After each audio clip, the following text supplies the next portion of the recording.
क्या हम कभी सोचते हैं कि जब हेडलाइंस में मिसाइल्स, मिलिट्री एक्शन और जियोपॉलिटिकल टेंशन्स की बात होती है, तब उन एरियाज के स्टूडेंट्स के दिलो दिमाग पर क्या गुजरती होगी? Welcome to Suganta tutors. Iran US Israel crisis जैसे कॉन्फ्लिक्ट सिर्फ पॉलिटिकल या फिर मिलिट्री इशू नहीं होते, ये साइलेंट साइकोलॉजिकल बैटल्स भी क्रिएट करते हैं, स्पेशली यंग स्टूडेंट्स के लिए जो ऑलरेडी इमोशनल और एकेडमिक डेवलपमेंट के क्रिटिकल फेज में होते हैं। कॉन्फ्लिक्ट जोन्स में रहने वाले स्टूडेंट्स के लिए डेली लाइफ एक अनसर्टेनिटी का जोन बन जाती है। जब आसपास फियर का इन्वायरमेंट हो, स्कूल क्लोज हो रहे हो या डिस्प्लेसमेंट का रिस्क हो, तो मेंटल हेल्थ नेचुरली इम्पैक्ट होती है। रिसर्च बताती है कि वॉर या कॉन्फ्लिक्ट एक्सपोजर के बाद एंजाइटी, डिप्रेशन और पीटीएसडी जैसे सिम्टम्स सिग्निफिकेंटली इंक्रीज हो जाते हैं। यंग माइंड्स जो नॉर्मली ड्रीम, एग्जाम और फ्रेंडशिप के बारे में सोचने चाहिए, वो सर्वाइवल और सेफ्टी के बारे में सोचने लगते हैं। डायरेक्ट एक्सपोजर का इम्पैक्ट सबसे इंटेंस होता है। अगर किसी स्टूडेंट ने बॉम्बिंग, लाउड एक्सप्लोजर या वायलेंट सीन्स विटनेस किए हो, तो उनका ब्रेन कांस्टेंट अलर्ट मोड में चला जाता है। इससे sleep disturbance, panic attacks, flashbacks और इमोशनल नंबनेस जैसे सिम्टम्स डेवलप हो सकते हैं। पीटीएसडी का रिस्क स्पेशली एडोलसेंस में होता है, क्योंकि उनका इमोशनल रेगुलेशन सिस्टम अभी फुल्ली मैच्योर नहीं हुआ। ट्रॉमा उनके सबकॉन्शियस में डीपली इम्बीड हो जाता है, जो long term psychological challenges create कर सकता है। लेकिन हर स्टूडेंट डायरेक्ट वायलेंस विटनेस नहीं करता, फिर भी इनडायरेक्ट एक्सपोजर भी इक्वली डैमेजिंग हो सकता है। Constant news coverage, social media updates, parents की टेंशन, इकोनॉमिक अनसर्टेनिटी और पॉलिटिकल इंस्टेबिलिटी का डिस्कशन स्टूडेंट्स के इन्वायरमेंट को इमोशनली हैवी बना देता है।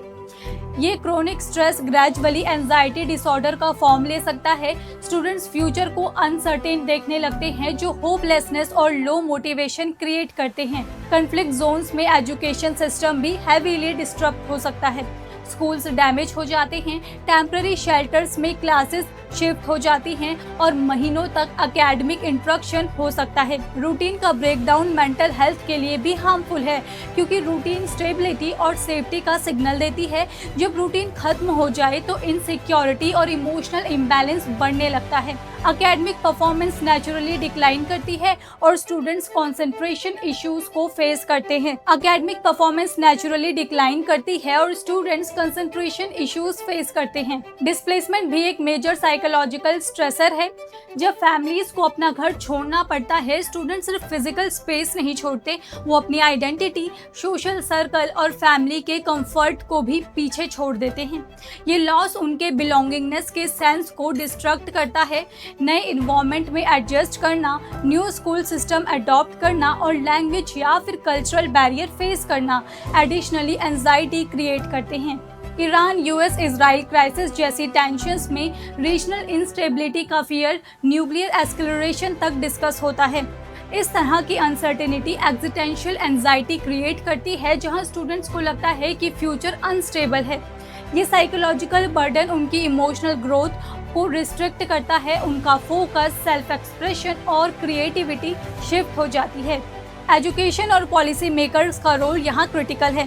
कॉन्फ्लिक्ट जोन्स में मेंटल हेल्थ सपोर्ट को लग्जरी नहीं, नेसेसिटी माना जाना चाहिए। Safe learning spaces, counselling sessions और trauma informed teaching approach students को साइकोलॉजिकल स्टेबिलिटी वापस लाने में हेल्प करेगी। इसीलिए जरूरी है कि हम कॉन्फ्लिक्ट के डिस्कशन में मेंटल हेल्थ डायमेंशन को इग्नोर ना करें। अवेयरनेस, एम्पैथी और स्ट्रक्चरल इंटरवेंशन से ही स्टूडेंट्स को प्रोटेक्ट किया जा सकता है। वॉर हेडलाइंस टेम्पररी होते हैं, लेकिन उनका असर बहुत लॉन्ग टर्म में होता है। अल्टीमेटली स्टूडेंट्स को सिर्फ फिजिकल सेफ्टी नहीं, बल्कि इमोशनल सेफ्टी की भी जरूरत है। उनका फ्यूचर सिक्योर तब होगा जब उनका माइंड स्टेबल होगा। कॉन्फ्लिक्ट के बीच भी अगर हम उन्हें इमोशनल टूल, काउंसलिंग और साथ ही रीअश्योरेंस प्रोवाइड करें, तो हिडन इम्पैक्ट को रिड्यूस किया जा सकता है और रेजिलेंट जनरेशन बिल्ड की जा सकती है। Stay tuned with Suganta tutors for more such content.